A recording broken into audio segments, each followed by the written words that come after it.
बाप्या हे पैसे फायबर बाबा किती आहेत? हा घ्या. एक म्हणजे दोन, दोन आणि दोन, दोन आणि दोन आणि तीन, तीन आणि तीन दोन.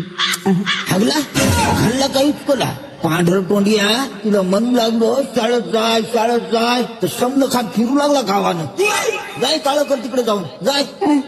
झालं का बापू जेवण? अहो अरे एवढा उशीर काम केला रे? अहो काय सांगू बापू, काहीतरी सांग माय. अहो मी रस्त्याने येत होतो तर एक माणूस खड्ड्यात पडला. मग अहो मग काय, आजूबाजूचे सगळे लोक त्याला पाहून नुसते हसू लागले, कोणी मदत करेना पा. अरे देवा, अरे पण तू होता की तिथं, तू मदत कराव ना. अहो बापू मीच तर पडलो होतो खड्ड्यात, माझ्याकडेच पाहून लोक हसू लागले. माय हल्ली तू ये बार बाप्या माणसं जो खाण्याला लागलाय. नाही घरी मग तिकडे जाऊन. आपण नाही पैसे द्या ना. हे सकाळी हे माहिती आहे.